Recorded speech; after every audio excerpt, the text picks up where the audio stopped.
and we'll go from there. So yeah, I do all my best thinking either in the car or in the shower. And I mean, there's just so much going on right now and I need to process it. So here we are. First, I just hope everyone is doing okay because there's literally so much going on right now in the world and it's just a lot to process. And I'm hoping this is like not only a way to process things, but also kind of healing because just to know you're not alone and just to know that you have like friends that really understand you and kind of feel like they are in the same boat you are, it just makes a difference. So I figured we'd start kind of with just this pandemic, a coronavirus and everything that's going on and things being shut down and people having lost their jobs. And honestly, it really feels like it kind of started the world flipping upside down with this back in March. So I just, what's everybody's take on it all? Because I did not really anticipate this when it started. Like in March, I was like, oh, okay, it's a virus. And now I'm like, wow, we are like in July and things are still shut down and like so many people have died and this is crazy. So what's everybody thinking? I think Tennessee got up to like 1,500 confirmed cases in one day, like a couple days ago. So that's not, yeah. Tennessee got like yeah, we're currently in the spike now, right? I think spike is defined as like where it hits the highest and it continues to go up. So I think we are on our way to a spike until some credible action takes place, to be honest. But Tennessee was rated like F on their on how they handled the pandemic breakout. So have you been out or done anything? Has anybody been able to like go and like to a bar or a restaurant or try to live? I haven't stopped working. My hours have increased because I work at a restaurant. So we've just been doing to-go and delivery, and then we finally opened full staff. It's nuts for us. So Logan and Amira, I'm in Frankfort, Kentucky. Where are you all right now? I live at NKU in Highland Heights, but I'm always in Louisville. So I'm currently in Louisville right now. I'm in Clarksville, Tennessee. Okay. And I'm holding it down in Bowling Green. Bowling Green has, so I have been doing a lot of DoorDash and a lot of Instacart grocery deliveries. And Bowling Green has been busy. Like you wouldn't really necessarily know that something is going on because like unless things were forced to close, they're open. And so I feel like in March and I'll say April and June kind of felt like there was a difference. But then when like middle of June, when things started to open back up and like now that July is here, I really haven't seen a lot of change. And I feel like I'm kind of like, it's like very 50-50 with people that wear masks and who don't. So like, but a lot of people don't. I feel like I'm the only one I ever see with a mask on here in Tennessee when I go out. There'll be like, I'll maybe see 5, like I'll go to Walmart and see like 5 people with masks. Yeah. Yeah, it's scary, which is why everything's so it's increasing so much. What's your take on, okay, so here, I'll be honest, when this first started, I was like, oh, okay, it's a virus, like it'll like phase out, like it'll be, like it's the flu or whatever, you know? And now we're in July and I just can't, like the thing that really stood out to me here recently within like the past week has been not just the wear your mask thing, but social media. And I've seen these posts that people are making about people on ventilators and like actual photos of people in hospitals and like the actual like medical standpoint of like what it's like to be on a ventilator and what it's like to be inside the hospital and see these things. And that kind of really just struck a different chord with me because I'm like, okay, this isn't just like something that is happening that I don't see, like now I see it. And it was just a different awakening, I guess. Yeah, I think that's a big part of it is that people don't know very many people, especially in rural to mildly rural areas like we live in. People don't see, well, me and you anyway. I think Louisville's a pretty big city, but I don't think people see the effects of it as much because we're not as densely populated. So we're like, oh, it's a hoax. It's not real. I shouldn't have to worry about it. But people aren't getting their eyes on things like New York City looking like zombie apocalypse, you know what I mean? Looking like aftermath of some sort of world where we're just trailers of bodies and stuff being taken out, and no, like not being able to leave their apartments at all for weeks. It's nuts. I'm interested. I know, Abby, you said Cory said you lived in France for a couple years, correct? I did. So I lived there for about 2 years, and then I just moved back to the States almost 2 years ago, actually, in August 2018. I was wondering if you had any like friends and stuff over there, and like if you knew how they were handling it or what it was like in France. My fiance is French, and he is still over in France right now. So he lives in Paris, but when the lockdown started in France, which was kind of the beginning of March, it was really like just 2 weeks before it really hit here in the US. Their lockdown was super strict. So anytime that you left your residence, you had to have this form, and it was like a government issued form, and there were like a handful of different reasons for you to leave your residence. So one of them was like exercising within like 2 kilometers of your residence for 1 hour maximum per day. Another was that you were maybe searching like essential supplies, so like food, medicine. If you were an essential worker going to work, it was very limited, and you had to have that form with you. And if you went out and you did not have that form, or you didn't meet one of those like reasons and the police stopped you, you got like slapped with a big fine. So they were really strict about their lockdown. He actually managed to drive home to Normandy to stay with his parents like the morning that it came into effect. So he spent about 2 months at home with his parents in Normandy, and that was about it. He just returned to Paris a few weeks ago. What does it look like now? So it's a lot better. They've eased a lot of their restrictions. It was kind of weird because they reopened schools, but they only reopened elementary and middle schools. They never really went back to high school. Kids are dirty. Why are they doing? But even that's the thing, though, is even with those schools, like for a lot of the kids, attendance was optional. It was kind of weird. And they've started reopening their borders to other countries within the EU and outside of the EU.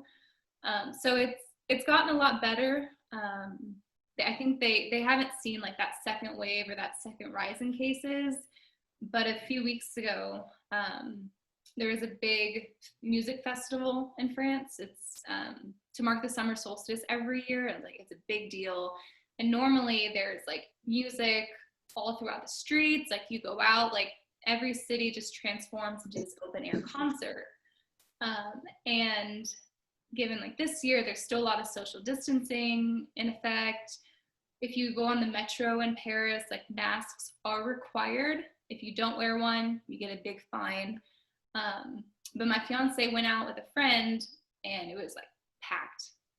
Nobody was wearing masks. A lot of people are drinking, singing their music. So he was kind of concerned that with nicer weather and summer, like people feel like they've gotten past it, like they've beaten COVID and things are going back to normal. So people are kind of starting to act like everything's normal, and it's still not quite there.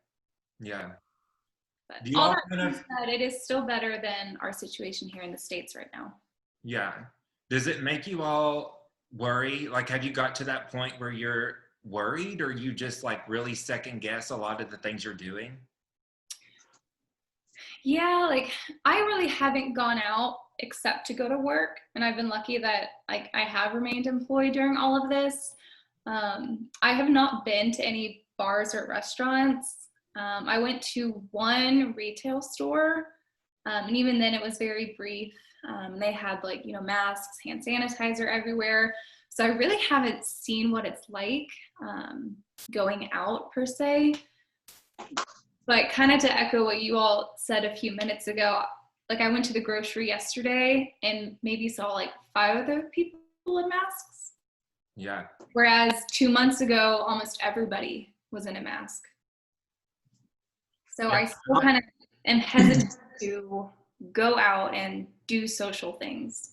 Yeah. I went out once. I went to play in Louisville, or I mean, play in Nashville. They did an outdoor event, and so like I felt comfortable because it was outside, and we were like sort of spaced out. They took everybody's temperature before we were inside, and then outside at it was just kind of like a parking lot setup. So I felt comfortable at first, and then as the night progressed, and we all kind of drank more and got drunk, and there was a lot more mingling. And they did have a bar inside open, so a lot of people were gravitating to that bar. And then I like about halfway through the night, I put my mask on, and I definitely like was one of maybe 3 out of like 300 that had a mask. And I was just like, I just worry that this is the situation where this kind of thing happens. And I think they took every precaution they could. I just felt like this is kind of a social responsibility. I need my mask on. I think to Yeah, I've been like craving like some sort of like social interaction with my friends. Like, you know, I'm my friends are like family to me. Like I wanna go out and see them. I haven't seen you, I haven't seen Lane, I haven't seen Matt. Like it's been insane. And I've really been wanting to go to play, but I just am terrified because no matter how bad I want it, I feel like it's just asking for, you want everyone to get drunk. No one makes good decisions when they're drunk. You know what I mean? You want everyone to get drunk. We've been pent up, you know what I'm saying? So everybody's ready to like see other people, if you know what I mean. And that's just not going to be good. It's going to take off again. I'm so terrified of getting sick. Yeah. Wait, that's like a perfect little segue, because so this is like another little topic that's been on my mind. It's just like, well, LGBTQ things have like been on my mind. So this is kind of one kind of sphere of it, because it's going out and being social is just a part of life. I think a lot of humans crave that, but kind of like regurgitating what you said, I just think it really takes a different role within the LGBTQ community, because those bars and those environments where it is very social, they have so much more meaning, I think, for the LGBTQ community, because it becomes a safe space. Like it really is a place where it's not just a bar. It kind of it means so much more. And so I think it's hard because it's been almost 4 months where people haven't seen friends, they haven't seen allies, they haven't seen people that matter to them. And they haven't really had like a moment of like self-expression outside of the walls of their apartment, which is hard. And so that kind of plays into the idea of like mental health. And I've been thinking about that too. So I don't know, Logan, if you've thought about that, or like for, you know, what, I don't know, it just weighs on my mind. Yeah, no, most definitely. Community is so important to me specifically, like personally. I know it's important to most like queer people. It's driving me nuts, man. And Pride, you know how into Pride I am, and I make up a holiday of it every single year. I take a week off of work, and not being able to do like anything has like increased my depression by like 100. Like it's so sad to me. And I was trying to do little things like wearing rainbows here and there, and like I did a quote from a queer person in history every day at work on the board or whatever. But it just hits different when there's queer people around to like be like, oh yeah, I respect that. And when you're like one of the 3 people at work, they're just like, I don't know, it just doesn't hit the same, and it's really sad to me. But I just want everyone to stay home though, so we can do it again next year and not be in the same freaking spot, sitting in my apartment, wishing I was out dancing drunk. You know what I mean? Yeah. Right. So stay your asses home. I'm sick of it. Honestly, I'm just fucking crushed. I miss Pride. So I've been tripping. Luckily, luckily my besties here, like they're gay or super allies, so I've been able to have some type of community. Honestly, when it's come to quarantining, I haven't been.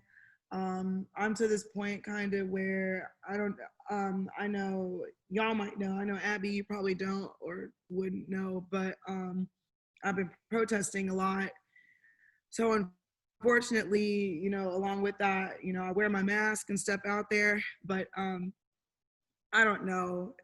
Lately, it hasn't been a huge concern to me at this point. I'm just like, you know, whatever happens, happens. I'm doing the best I can. I have my cleaning station in my backpack at all times, so I always have hand sanitizer and stuff. Okay, hold on 1 second. I feel like you're speaking with this like somewhat ashamed demeanor, like we're gonna judge you or something, and we don't. I'm not judging you at all whatsoever. So go do your thing, girl. Okay. Yeah, like if anything, I am like, I get on Facebook because I want to see like, oh, what is she up to? I want to know like what's going on, because it's one thing to see an article and it's like a, you know, just another news article about a protest or whatever, but then it's something else to see it when you know somebody that's out there. And I know like I don't know, has it been 3 weeks, 2 weeks? How long have you been out there? And this is all centered around Black Lives Matter. I mean, this has been the other huge thing that's happened, and it kind of flipped everything upside down. And Louisville is one of the cities at the center of all of that, and you're right there in the streets. So, I mean, what is it like? Well, so I kind of see with coronavirus and all this shit happening, I kind of see it like the way it hit, it kind of took out all distractions in the world. Because people are protesting all over the world, which is so dope. But I feel like it kind of took out all distractions and forced us to stare at the problem of injustices for Black people. So being out here on the streets, yeah, you're right. Louisville, nothing has gotten done here yet. I haven't been on the streets too much after my arrest because my attorney said I need to stay out of trouble until my court date. But I'm doing things more so like not in the shadows, but kind of behind the scenes so we can really get some real demonstrations and some actions out here. So I did maybe feel like I would be judged. So I guess thank you, Logan. I guess you know me so well. So thank you for pointing that out there or pointing that out because I kind of am at this whole whatever it takes, you know, I'm out here, I'm doing what I can, I'm wearing my mask. I think this is also fucking stupid and I'm gonna just keep going. Sorry I haven't been too active online just because I haven't been out there a lot, but we're going. What's on your mind now? I mean, we've seen, at least I think I've seen the hype on social media. We've seen a lot kind of come to the surface and unfortunately, I think a lot of the hype has died down. So what's on your mind now? I mean, especially just given the fact that nothing has really happened in Louisville, no arrests have been made. It just kind of feels like I don't know, like what's on your mind? So, I'm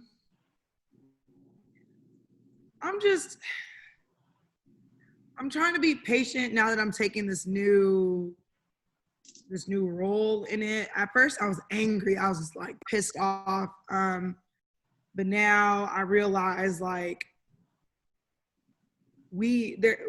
I realize there's more and different things that we need to do in order to demand our justice. Or, you know, especially for Breonna Taylor. I feel I just feel like it's fucked up. Like, today is July 4th. Fuck White Independence Day is how I'm feeling. And y'all know me, I'm a very cool, chill person. I've never been one to be like, fuck the police. But I can't even explain how many times I have used that sentence throughout all this. I feel like, I also don't want this to take over my life, but it kind of is because it's just such a state of unrest right now. Cops are out here acting like terrorists.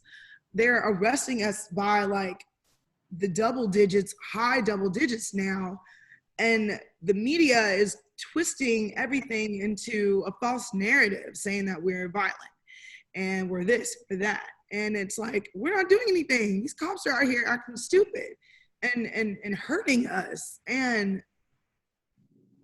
killing us. Like, we had this past shooting, and that motherfucker was a plant. The cops put him there, and he targeted someone and killed them. I don't know, y'all. I don't care about my job because honestly, the cis hetero white bitches that I work with, all they talk about is, oh, my air conditioning's broken and, maintenance and da-da-da. And then, I have to get together virtual training or virtual activities for RA training. And I just kind of like, I'm just at a state of unrest. I feel slightly worked up right now, but it's just, all of this is just fucking stupid. But I'm trying to remain vigilant, and I'm trying to remain strategic with my group and stuff so we can get stuff done, because this isn't one of those things where it's going to be over with in the next 5 months.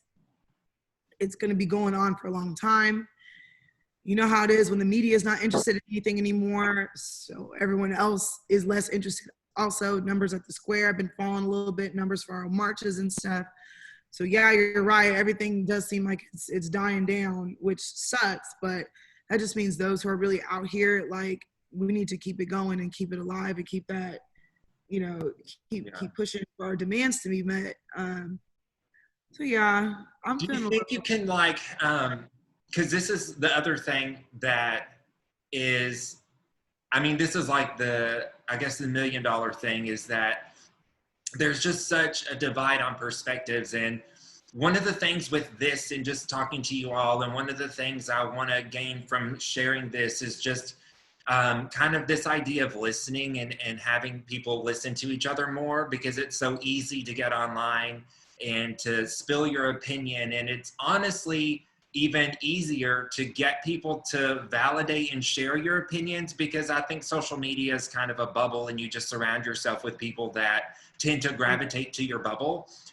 So I hope that if I can, record this and share it, and all of us can talk, and then if somebody else out there can listen and relate, or listen and then, maybe think differently about things, it just is important to listen. So can you explain or just provide insight to someone, even to me, I mean, as just a white male, like, what is it to be Black? Why do you think Black Lives Matters kind of grew to the hype that it did in this moment of where we're at? And can you just give insight to how a lot of people are feeling? Because it's kind of like what you said, this isn't just here, there are protests happening everywhere. So what's it like? Just, I mean, can you provide insight on it all, and why this matters, and why this even got to where it is, and why Black lives do matter for people who don't understand? So speaking as a Black bisexual and demisexual woman, I feel like I got the trifecta going on. It just, being Black, first of all, being Black is awesome. We have so much culture, we have so much flavor, we just have so much power alone, physically and mentally, and spiritually, and we've been oppressed for decades, like 400 years, you know what I'm saying? Because the white man was intimidated by that. Took advantage of our kindness, took advantage of who we are, and you know what I'm saying, took advantage. They stole us. Like, what the fuck? Being Black, especially these days, it's just like you're a walking target. You're immediately judged just because the color of your skin. You're immediately judged that you're not as smart. You're immediately judged, and conclusions are made that you're just overly sexual, or for men, they're just overly, I mean, same with men actually too, or we're overly, or we're just ratchet, or it's all these stupid ass conclusions that are made about us that are somehow justify dehumanizing us. And the cops are out here just killing us. This systematic racism, a lot of people don't believe in it, like don't believe it's a thing. And to me, I'm just, well, you're a problem then. But there are people with PTSD just from being Black. You know, you can't go outside. You can't walk around. You can't do shit. I mean, as you see how people are being killed, Breonna Taylor was in her own home and the cops stormed in there and killed her. So it just, and the difference between her being Black and there would have been a white person, I feel some more accountability would have been held there on those officers. But had there not been a witness, had her boyfriend not have survived, they would have just swept that under as a drug raid. And all parties were killed or taken out, you know, and they're going to create a narrative of their involvement in the drug raid and how dangerous they are and et cetera and et cetera. So being black, like I said, is awesome. It just sucks where we are because we've just been dehumanized for years. And the reason why Black lives matter and why we have to push that out there is because there are people out here that still don't think our lives do. People who are out here, all lives matter, blah, blah, blah. Well, we never said all lives didn't matter. But at this very moment in time, you can walk down the street freely without being called any of the above. Bitch, Black bitch, nigger, anything like that. So no, there are people out here that don't understand that we are just as human as everyone else. And we have to push, I don't know, it sucks having to tell people, it's like it just sucks having to tell people this, and people just, they don't understand that we're still in a country where people still look at us as inferior, again, just because the color of our skin. So. Abby or Logan, have either of you seen, because I've seen on my social media several people that have shared the lovely All Lives Matters Facebook posts. Have either of you seen it? Like, what do we do to do we try to engage conversations? Do we unfriend and just dismiss it? Do we, how do we approach it all? I mean, have you all seen it and blocked it or tried to engage? I most definitely have seen it, especially coming from the area that I come from as a child. A lot of my family has shared it and had that opinion. I do feel like it is our responsibility as allies to people of color to engage and have that conversation. And in my opinion, if the person I'm engaging with understands and starts to be a little bit more open and listen and educate themselves, awesome. But I think that being a part of another minority group who understands what it's like to be alone and to feel isolation, especially, and so easily isolated, I guess what I'm trying to say is it's more for my friends like Amira, my best friend and roommate Kayla, and people of color. I want them to know, like, hey bro, like, I've got you. Like, if you're there, I'm there. You know what I mean? Like, we're in this together, just like I would expect them to do that for me if I was in this situation. And I know with full confidence that both of the individuals that I spoke of would 100% be there. And I think that there's a special power and magic that people in minority groups, women, queer people, trans people, people of color, I think there's a certain magic that we have. Amira made the comment that when she was speaking of Black people, she said we're just as human as they are. But my opinion is that we're more human, to be honest. Or maybe they're human and we're something else. I don't know. Maybe we got a little bit of alien in us. I don't know, but. I would say I'm a Martian. What'd you say? The Martian? Yeah, I'm a Martian. Yeah. Well, but to understand, there's just no way to understand what the feeling of a specific type of treatment in any way, positive or negative, based solely on your existence and not have anything to do with any action that you've taken. And I think for people that understand that, we have to stick up for each other.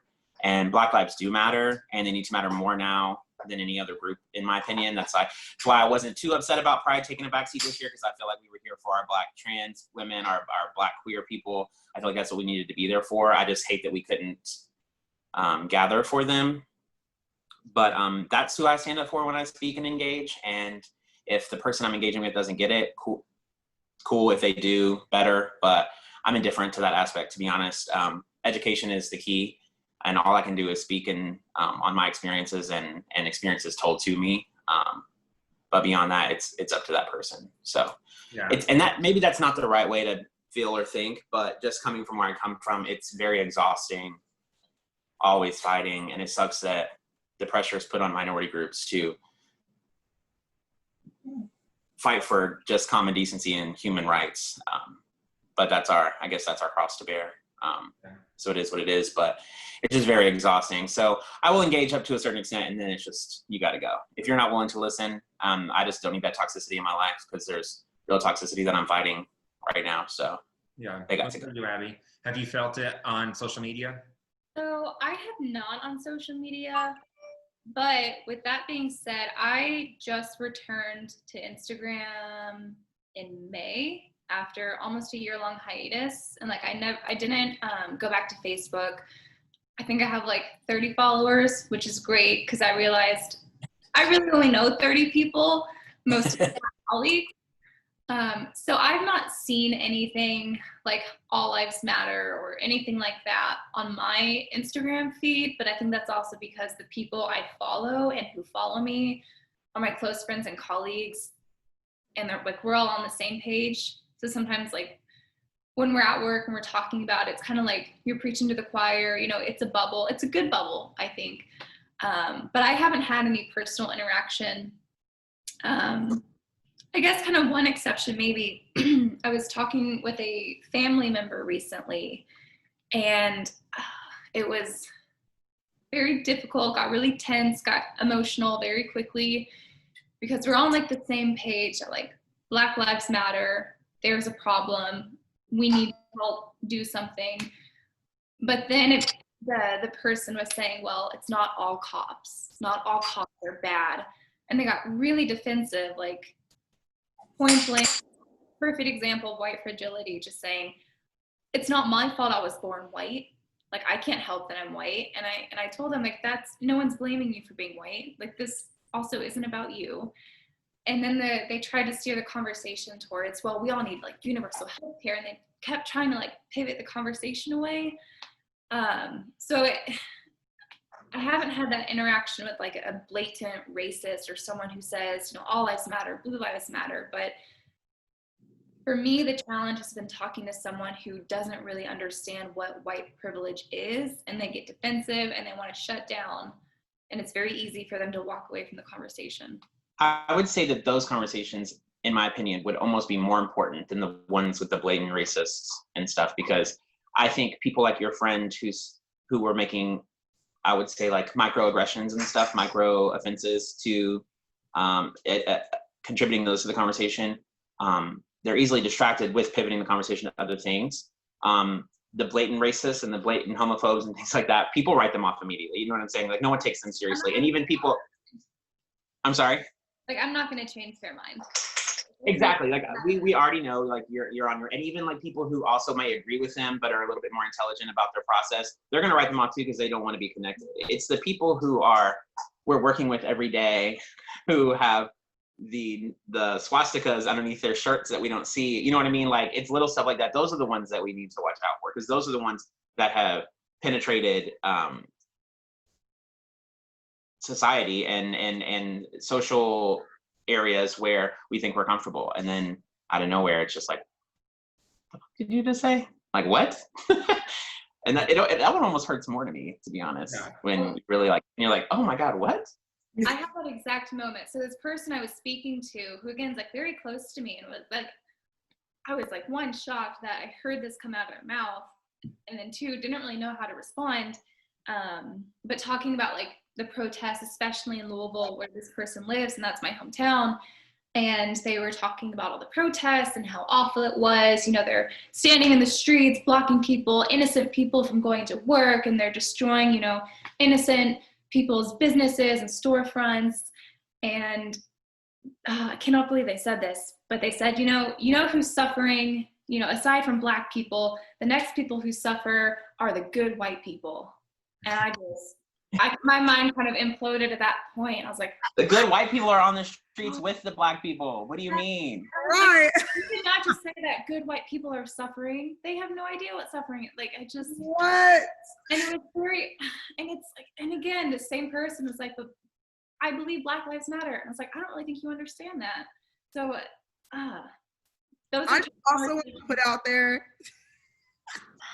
the purpose of a protest is to inconvenience your life.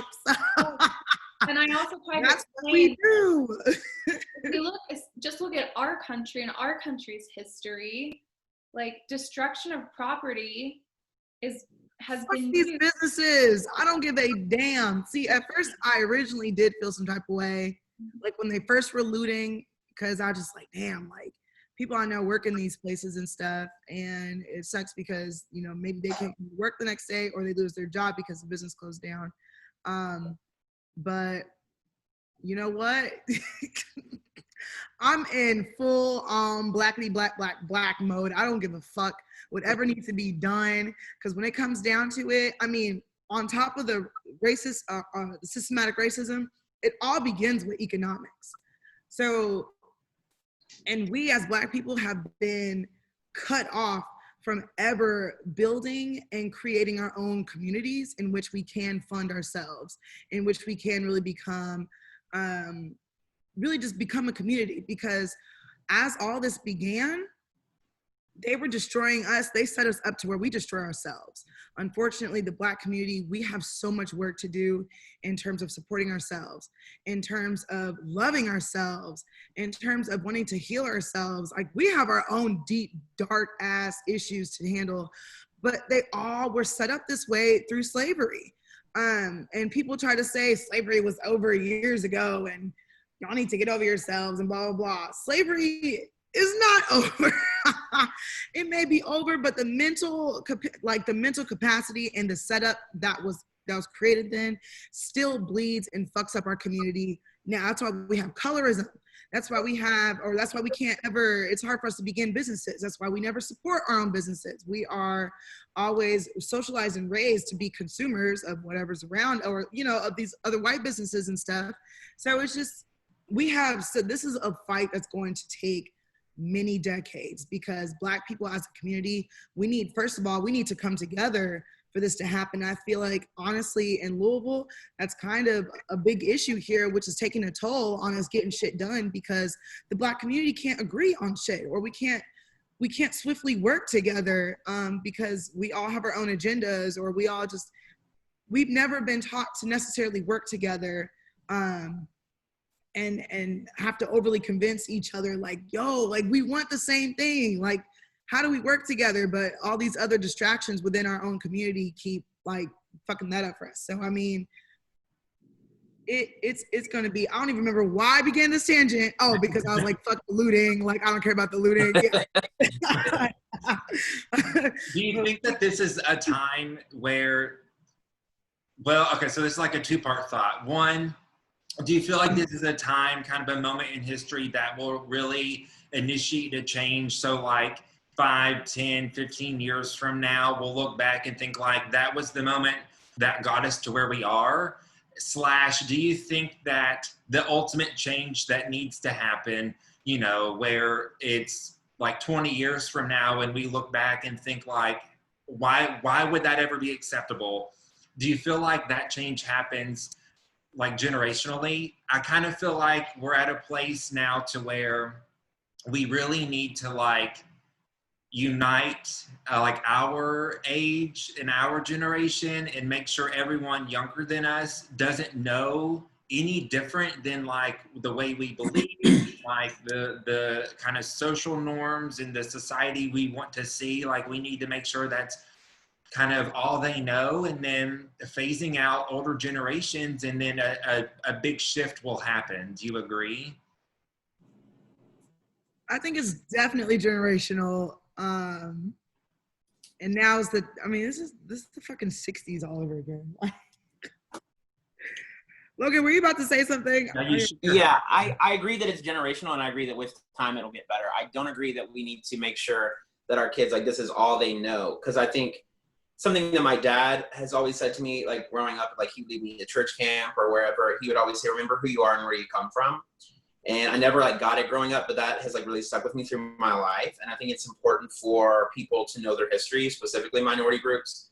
And even more today, white people, straight people, cis people, men, like, they need to know where we've been and what we've done to people, so we know what not to repeat or to appreciate what has been done for us. So yeah, I see the point to, like, making sure this is all they know, but I want, like, if I had kids, probably not, but if I had kids, I would want them to know, be like, Black people were enslaved, beaten, killed, raped. And when I say were, I don't mean 100, 200 years ago. I mean, they are today. And it is the white patriarchy that continues to do it to them, especially Black trans women. Some issues that I've really had with this whole Black Lives Matter movement and the opposite side of the Black Lives Matter movement, which I guess is the All Lives Matter movement or whatever. It's really just an argument. But Black people who are at protests mistreating, specifically Black men,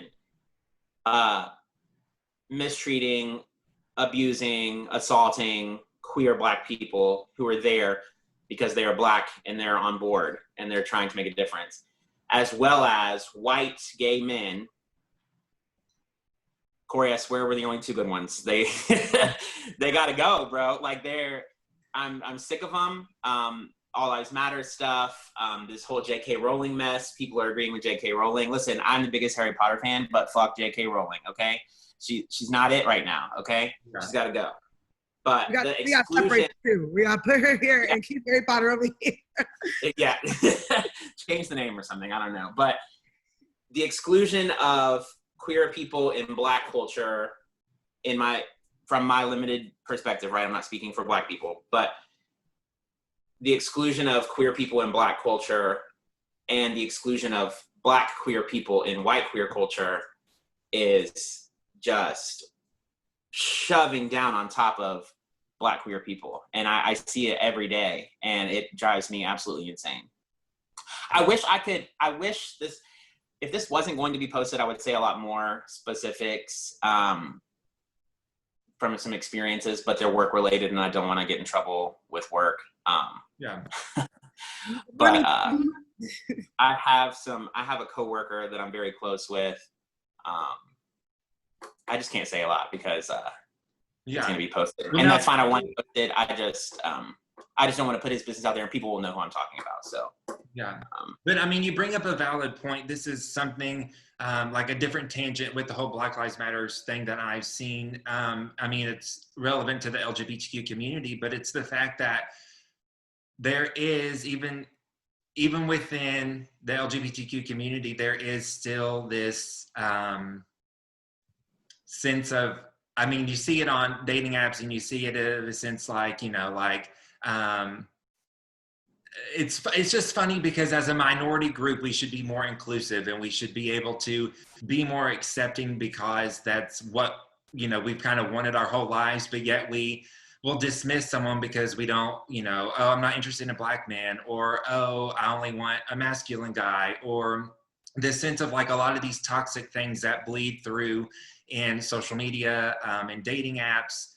And I've kind of seen some of that exposed online, but then again, there isn't enough of it exposed, / there isn't really anybody wanting to check themselves or that shit irks me. Cause I agree. These men out here, I have to always be like, who threw that brick that started the riots that led to your motherfucking the way you can be now as free as you can possibly be? Martha B. Johnson, Black queer woman, Black trans woman. So it just, because I peeped that too, that weird little disconnect happening in the LGBT plus community. I'm just kind of like, what? I didn't expect that. I didn't expect that at all. But we almost should expect it at this point. Do you know what I'm saying? It's like, how exhausted and tired do we have to be to finally not be surprised by exclusionary practices? Do you know what I mean? I think that as gay men, we, especially the ones isolated, or not even isolated, because the expectation of isolation only to be accepted by your family or your friends, that expectation is traumatic enough. Do you know what I'm saying? Like the build up to even coming out. True. That trauma and that process that you go through in your head is so damaging. And I think it creates this need for inclusion and stability, and we seek that at the first possible place for survival. And then while we're stuck there, we create this environment where like-minded people are all gathering together, not even like-minded, but like built, like gendered, like raised, whatever, financially, all of it is like we all, so, and the majority of people are white and privileged. So now we have our representation group who's walking around, these hard-bodied, tall white men, and that's the standard for being gay. And that's so damaging to anybody that doesn't fit doesn't check those boxes. Do you know what I'm saying? Yeah. It's so damaging. Am I making sense, or am I just Yes, am I random? no, it makes total sense. They are the ones that are representing you all, and it just. Yeah. It's the whole concept of just inclusion within the LGBTQ community. I mean, you've got a suppressed group who, you know, is a minority, but yet it's funny because it is inclusive in the sense of like I feel like we bring in our ally friends, our girls, or like our, like sometimes maybe it's like sisters, or maybe it's even moms sometimes. And I feel like we do kind of bring in outsiders to be like included. So there is like inclusion there, but then like there is an inclusion in the sense of like people we should be relating to, people that would understand some of the hurt and some of the fear and some of the pain and some of like daily struggles. There just isn't, and it's kind of beyond like dating per se, like dating, you know, in the sense of like, oh, I wouldn't date a black guy, or I wouldn't like date a trans person. It goes beyond that. It's even just like social cliques, making friends, beyond that, like work environments and stuff. That, I mean, this is a whole other realm of an issue that we could tackle, but it's present. There's no denying it. I could talk for hours on this topic. Because it's not even me, it just runs that deep. There's so many different, like I wouldn't even say that it's specific to LGBT, or I try to say queer people, so we bring everybody to the table when we talk, instead of when I feel like when we say LGBT, we really only bring the G, you know what I'm saying? So we can say queer. Queer is a good umbrella term. Yeah, so we're just gonna bring everybody to the table with queer, all right? But I would say that, and again, I'm not to try or to attempt to speak on Black experiences or experiences of people of color, but like Amira brought up colorism earlier, you know what I mean? It's another way to practice exclusionary practices within a minority group. What's another example? I know that a Mexican friend of mine had a harder time learning English and had a much more of an accent, and she was treated differently than her Mexican friends who spoke without an accent in English, even though English was their second language. So you know what I mean? Like, I feel like, and again, I'm not trying to speak on their experiences, and I may have those details not 100% accurate, but why do we as humans work so hard to exclude people in our own communities to feel better about ourselves? Do you know what I mean? And I think that I think the root of it is that initial oppression, or that fear of oppression, because we see it, and then we project that fear onto our futures, and then we make changes in behaviors, which is to find that stability. Do you know what I mean? Yeah. So I think we're talking about our children and our future generations. I think it's our responsibility to surround ourselves with a diverse friend group, a diverse work environment, a diverse home environment. And so everyone, I think that's the only way, and we'll never see it. We'll never see the results. You know what I mean? But us actively practicing diversity and inclusion and having tough conversations like these, that's the only way we're going to ever get this world to a place where people can just be themselves. Very true. But it's so much work that has to go into it. We'll be long and gone. Long gone. Yeah. Whoever comes after me will see that. Yeah. I just hope to leave some sort of mark on someone so somebody mentions me at least once after I'm gone. You know what I mean? Right. I literally don't doubt that. Like, I feel like people will look back and be like, oh, I remember Logan telling me X, Y, or Z. Like, they will remember. I appreciate that. My children and children's children and children. I mean, like Logan, if I even have kids. Holy shit. Okay, so this is another little tangent, but while I have you all, I just have been, I mean, this is ever present. This has been ongoing, but we're close to the election now. We see something new with the president every single day. And I kind of feel like we're just in another transition period. Like, just like with Black Lives Matter, I think this is a moment in time where this will kind of solidify the future and the way things go.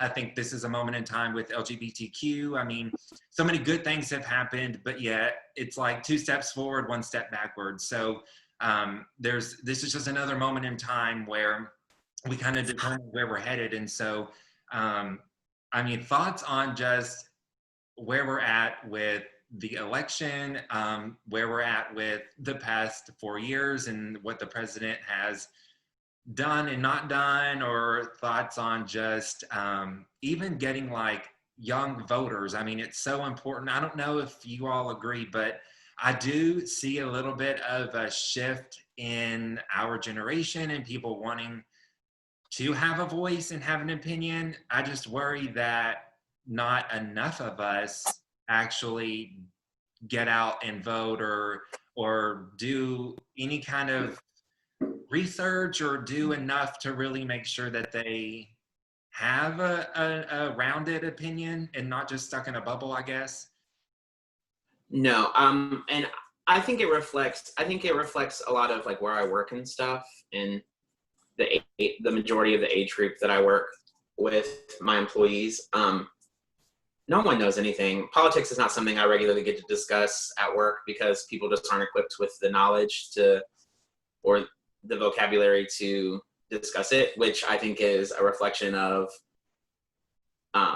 study material in public schools. Why are we teaching trigonometry in high school if people don't know how to register to vote? You know what I mean? Like, there becomes a certain need for prioritization. Is that a word?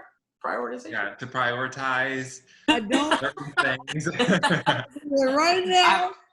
I did graduate college, for the record. I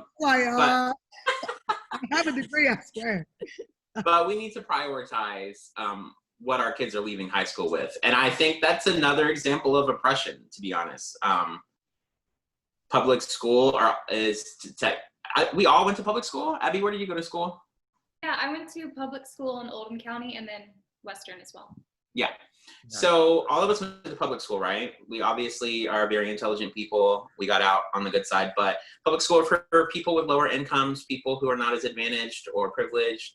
You know, I was very comfortable growing up. Like, we always had food on the table. We always had PlayStations and whatever, but we were by no means rich or had the money to go to private school or anything like that. So I think that's another example of oppression, and it may not even be direct oppression, but it's another example of the rich 1%, straight white America, making the decisions, keeping classism in place, keeping everyone where they need to be to continue on as we have continued on for years. Do you know what I'm saying? Is that making sense? Yeah. And the fact that I can't have these discussions with people at work terrifies me, because these are the people who are affected the most by tax cuts. These are the people that are affected the most by the Affordable Care Act. These are the people that are affected the most by stimulus checks. Like, these are the ones that need them. These are the ones that my job continued. We had to lay off 70 some employees until further notice when COVID happened. You know what I'm saying? Mm-hmm. And I was lucky to be in a position where I got to keep getting a paycheck. These people just stopped. They have no way to combat these policies because they don't understand how to hear what they're hearing on the news and project that into actionable they don't know how to take that and do something about it. They don't know how to go vote. Half of them are not registered. I stopped asking people if they were registered to vote and started asking people, where do you vote? Because that was a much tougher question for people. People can lie. People can say, oh yeah, I'm registered, but they may not vote. So I asked people, where do they vote? I've offered people rides to go vote. When I took election day off last year. I was like, let me take you, girl. I'll pick you up at work. I'm the manager. I'll give you a break. Like, what do you need? You know what I mean? But and if you don't know who to vote for, let me tell you. but it's just really sad to me because I think that democracy can be beautiful. I'm a little bit more of a socialist Democrat, I would say. But people have to know. People have to have the resources. Putting it in place and saying, well, we do that, but not making sure that everyone has access to it is just as bad as direct oppression or lack of voting altogether. I'm kind of curious, Abby, do you think that the past 4 years has damaged the global perspective of the United States? Absolutely. So I moved to France to go teach English, and I moved over there like September 2016, so like right before the election. Good timing, girl. Right. Yeah. Had to come back, unfortunately, but kind of dove in headfirst into teaching, and I was technically a language assistant, so my role was part English language instruction, conversation, but also part like American like culture and history representative. And all of my students who were in high school, they were just really interested in the American election system because it's much different than the French system. They were also very curious about Donald Trump, and they were just like mind blown, like, how is this guy a presidential candidate? Which they had a lot of questions I myself could not answer. So really, like from September through November till the election, it was all about the election cycle. And that was one of probably the worst nights of my life. Not to sound dramatic, but where I was in France was 6 hours ahead of the US. So I stayed up at midnight to watch the results come in. I think Kentucky was maybe one of the first states to come in. I'm like, okay, Republican, no surprise there. Yeah, duh. Yeah. But then a few hours later, it was getting closer and closer, and Florida's votes were coming in, and that's where it got really like dicey. And I was staying up, I was drinking bourbon because I was nervous. I was calling friends in Kentucky who were still at Western saying like, what's it like there? Like, what's going on? How do you feel? At one point, I think I was in like just anxiety attack mode, and like I was shaking, couldn't sleep at all. When Trump got Florida, then I was like really worried. I was like, oh shit, like he might actually win. I had an 8 a.m. class the next day. Students wanted to talk about the election. So I pull up the live tracker for the electoral college votes. And we're all kind of worried because Trump's now like getting up there. And I told him like, don't worry, like he has to get to 271, and until he gets there, it's gonna be okay. And I was in the middle of speaking when he got to 271. And then my students were asking like, why do people vote for him? One of my female students asked me, why do women vote for him? And I had to end the class early and tell them, guys, I'm sorry, I don't have any answers. And the rest of the day, I just went home and like was all over the place. And what was really weird was the next day, I was walking through the hallways, and I've always felt very comfortable in France because I spoke French, I fit in, like I've never felt out of place there. I've actually felt more at home in France sometimes. But the next day, just walking through the school, I felt like everyone was looking at me and kind of like whispering about me because I was the only American in that school in this very small town in Normandy in the countryside. And they weren't.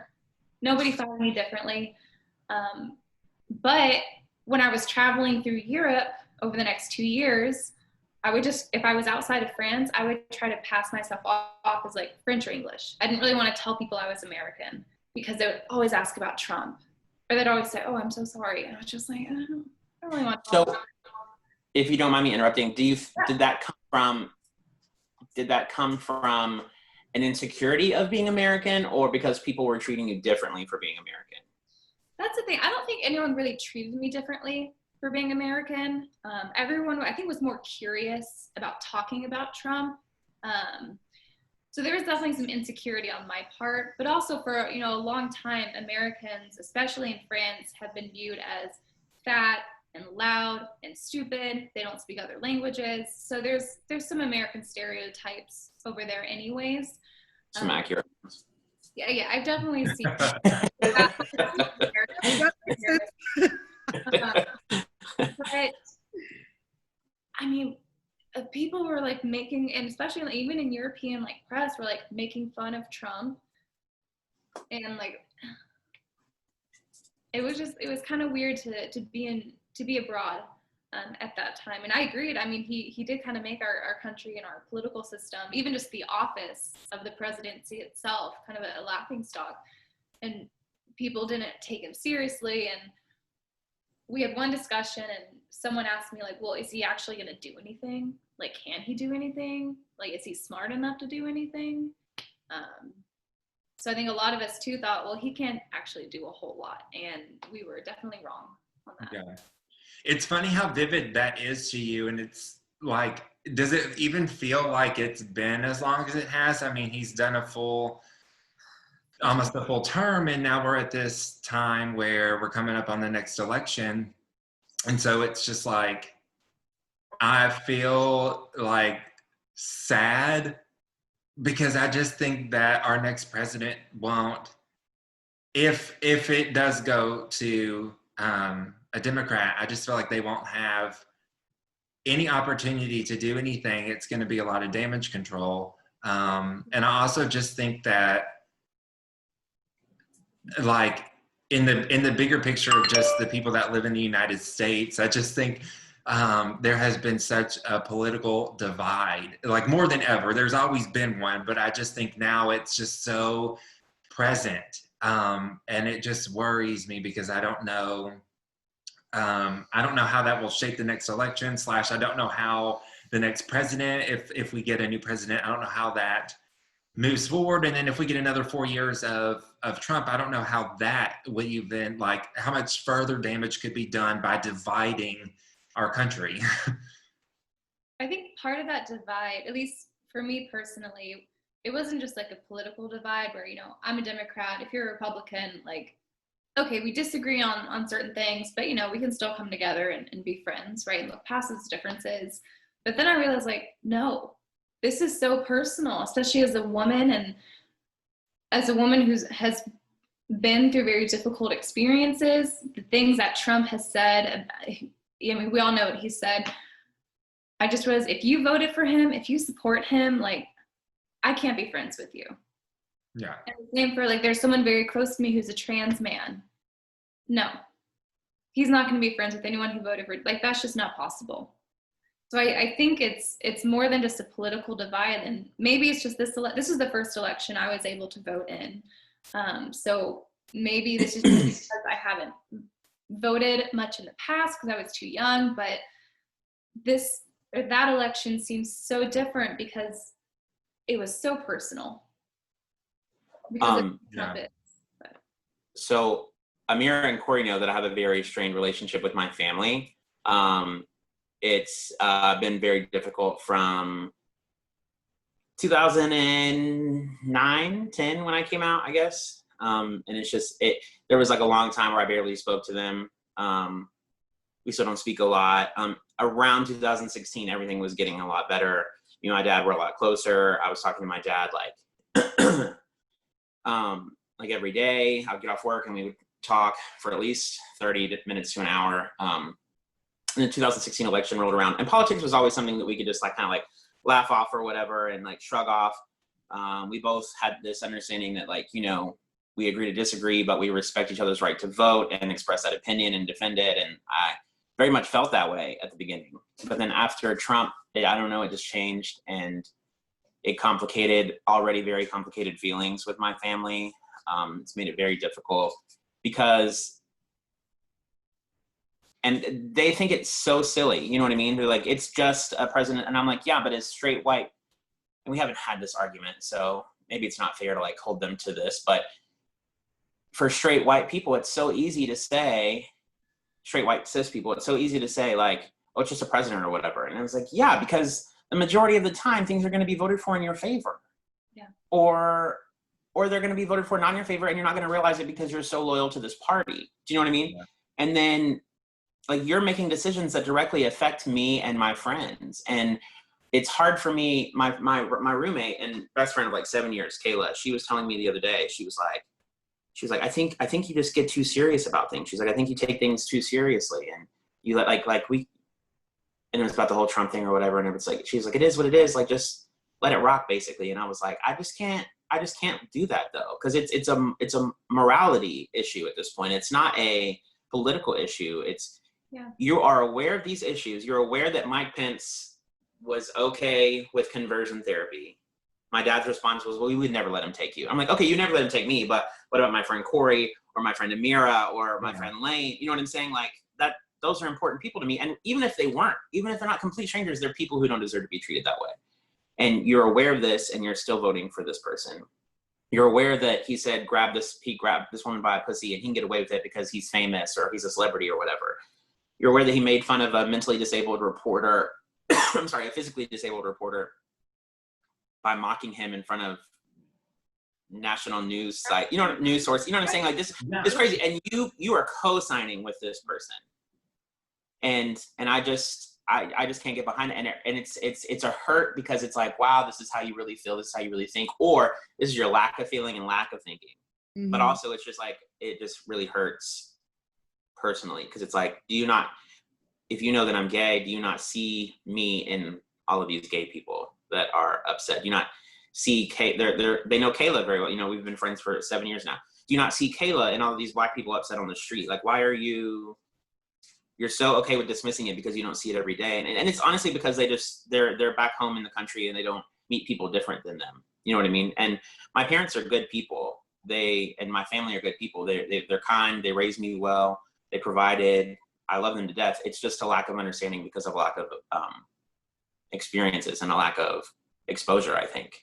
So it's a very complicated like mix of emotions. But I think that's sort of what you were talking about when it is personal. Like I can't be friends with you. You know what I mean? Like I can't just call and talk to you like everything's okay because everything's not okay. And you're not willing to have that tough conversation or willing to listen and see where I'm coming from. You know what I mean? So we're just going to have to be distant. Yeah. Amira, have you felt like there's just been, I mean, it may be bold of me to say, but I feel like there has been a lack of leadership on a like large national level. I don't really feel like there's been a lot of momentum or anything to be done for per se the Black Lives Matter movement or just anything really that is representative of minorities, specifically the Black community. So how does the political climate shape you right now, just in the moment? Well, over here we were voting for Charles Booker, who began running in the primaries for U.S. Senate. He started in January, was up against Mike Breuer and Amy McGrath, I think that's her last name. Amy won by 2%. And while half of me is like, okay, woman, she's working. The other half of me is like, still, you cannot fight for us. I feel like you can, but there's that level of understanding that is still going to be missing. So nationally, I am afraid that we just still aren't going to have that type of leadership. I know we had Obama. Obama was a decent president. But I mean, I don't know. That shit, it does make me nervous because nationally, who do we have who's really vouching for us? Who are we going to have that's really going to vouch for us? Because unfortunately, when it comes to Black Lives Matter, I mean, it's always been a hashtag for a lot of people. And quite frankly, I do also feel it's also for politicians, a talking point to try to win over people. Kind of like how these businesses are now creating like Hulu and Netflix have the Black Lives Matter section, and how people are like, yeah, Juneteenth is the actual holiday, as if Black people just got here yesterday type shit. Like, they're doing all these things just to keep Black dollars. So with politicians and shit like this, they're doing all this just to get the favor of Black people. Then they're going to go on with their own regularly scheduled program and agenda. So, and Trump's dumb ass recently just said us Black people are going to repeat history and destroy ourselves throughout all this protesting and shit of this nature. So I'm just also like, yeah. I just don't know. I can't help, like, this is another thing I've thought about, is I just feel like sometimes there's just a system in place that doesn't allow for growth of any opportunity. So, like, specifically, I didn't know anything about the defund the police movement or the hashtag or anything. And so I was reading articles trying to figure out what this meant and stuff. Because I was like, well, I mean, we need police. Like, it's not like we can exist without them. I think they do serve a role, but obviously there's a huge flaw in the system because so many of them are misusing their power. So many of them, I mean, I kind of feel like have like maybe some rooted issues in like the abuse of their power and the responsibilities of their role and what that means for themselves and the community and yada yada. But so I was reading about defund the police and what that meant, and then it did click for me. Like, I was like, wow, that kind of makes sense. I mean, if there's, let's just give the example of, if there's $10 million going to a police department of a large city, let's say there's probably a fairly big Black community in this large city. Many of them probably live either in poverty or just not very well off. Then, yeah, maybe if we take $1 million of their $10 million and use that to go towards community resources, different outreach programs, different initiatives that get people exposed to other things. I mean, I know you can't force people to do things, but a lack of exposure is an issue. And so sometimes it really is, in my opinion, just as simple as is having those opportunities available and present at someone's fingertips to where, okay, this could be the thing that makes a difference for one individual. And maybe that individual can shape the mindset of a friend or a sibling or someone. And then it kind of becomes a domino effect. So I just had this big epiphany, and so that has been something else on my mind, is all of this about defund the police. Mm-hmm. Cory, to kind of add to that, like what I've noticed, and the people I've talked to, like, and what I've seen, like on my Instagram feed, people have such a strong reaction to defund the police. Like, it just seems so radical and impossible. And I think part of it is just American culture. Like, our country is like so militarized. We've had the largest military. Like, our military is larger than the next 6 largest militaries, which are our allies. It's insane how huge our military is.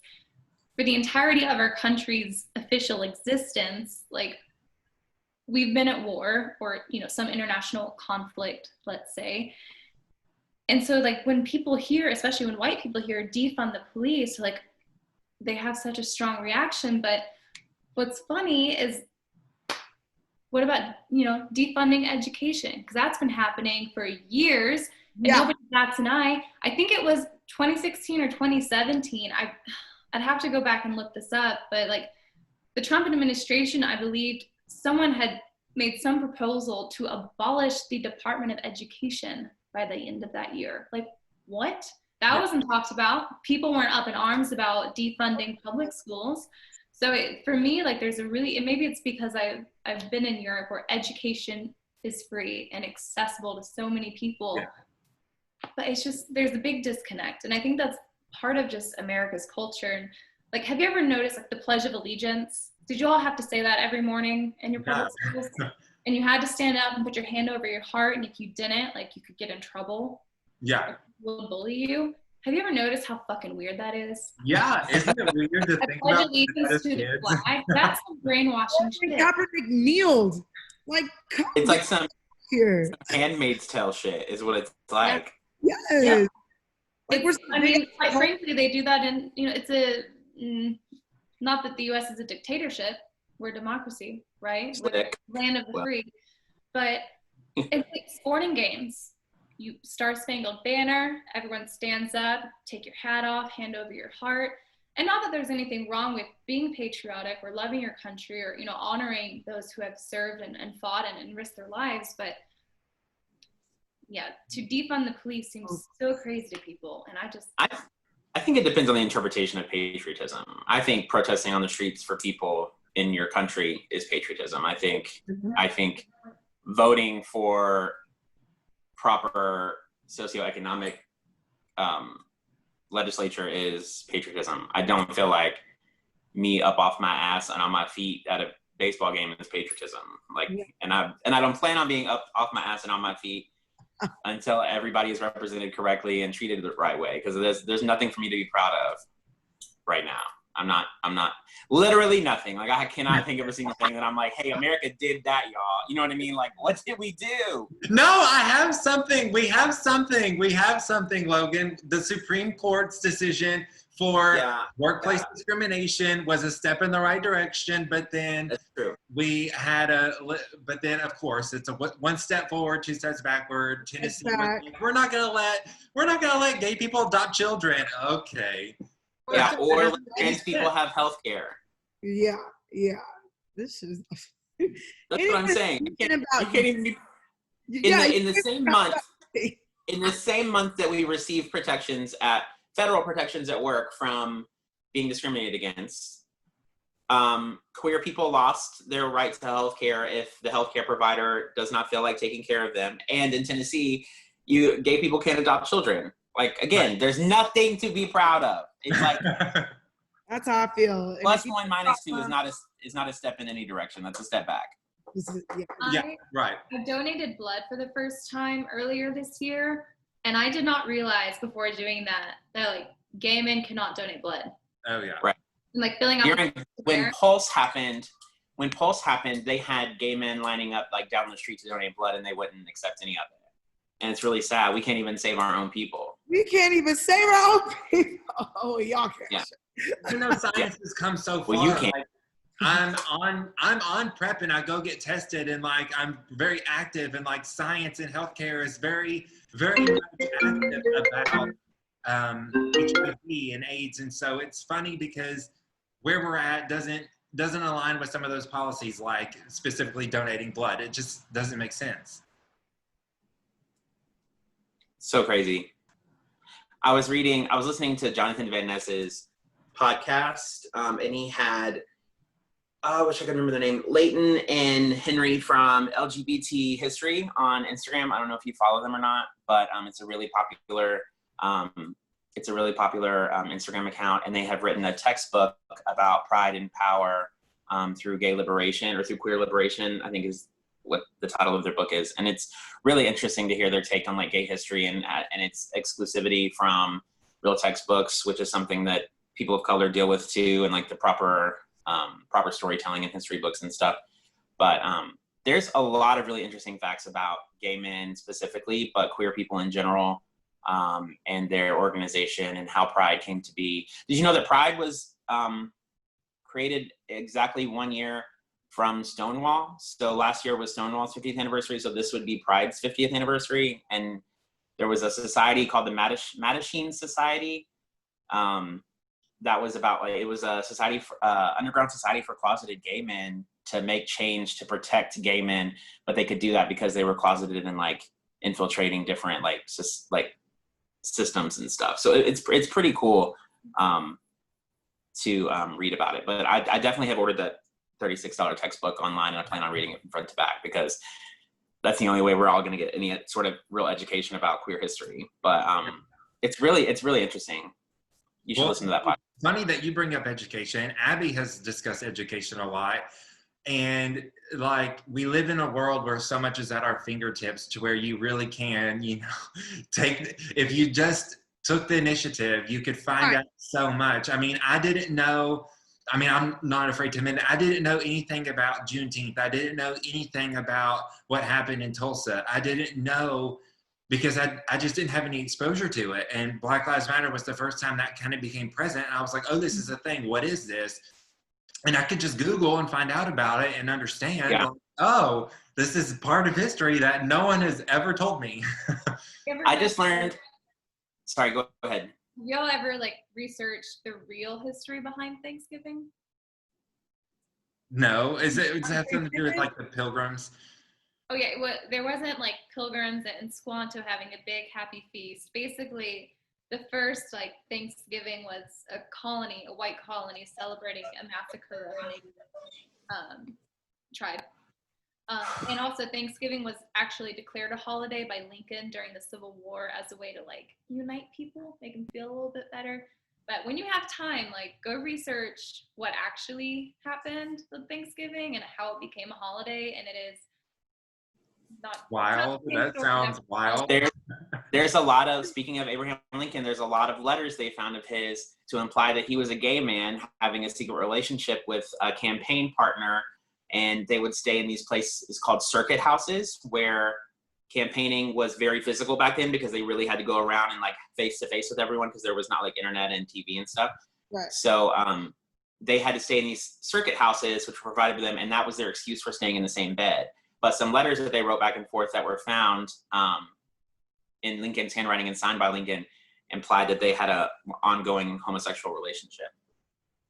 And I just learned what the lavender scare was. Do you guys know what the lavender scare was? No, what is that? So during the Cold War, we had the Red Scare, right? Where we were scared the Soviets were going to bomb us and people were hiding under their desks and stuff. And like the alarms, they had like drills, basically akin to active shooter drills today, right? We were like preparing for the worst. During and soon after, we had the lavender scare, which was homosexuals were considered security risks when they were hired by government agencies because they were queer and could be blackmailed to give up security about America. So there was this thing that took place where there was like investigations and people were outed in newspapers and lives ruined and stuff. Jobs lost, lives lost because they were gay and they were considered security risks. So I lost my train of thought. But because they were gay, they associate that with the security risk. They have the ability. They're more likely to be blackmailed by the Soviets, basically, and therefore they have to be removed. Oh, where I was going was, but it was specifically government agencies like government jobs. But because so many companies have private contracts with government agencies, that it bled into those jobs as well. So basically the entire country, gay men were scared and terrified and being outed and being killed and beaten and imprisoned and all kinds of stuff. So that's cool. Yeah. So it's important to do your own research into this is what my dad always says, remember who you are and where you come from. And so I think that's why things like this is important. We are actually for what we're working on with protesting and stuff. So I mentioned that I'm not out in the streets as much anymore because I really want to be a part of the organizations that are like pushing this forward. We are taking time to do a lot of research. So we're getting together. We're doing like study sessions. So we have study sessions that are going to be scheduled out. We just agreed on this during a meeting yesterday, but we're going to be doing study sessions. So we can learn a little bit more about like specifically the history of Louisville. There's this book that we were reading or that one of our people were reading. They're going to brief us on it and stuff, but basically touches on like these very local establishments that everyone supports. And it's even been socialized for, Black people to support as well, learning the roots and the history behind those establishments.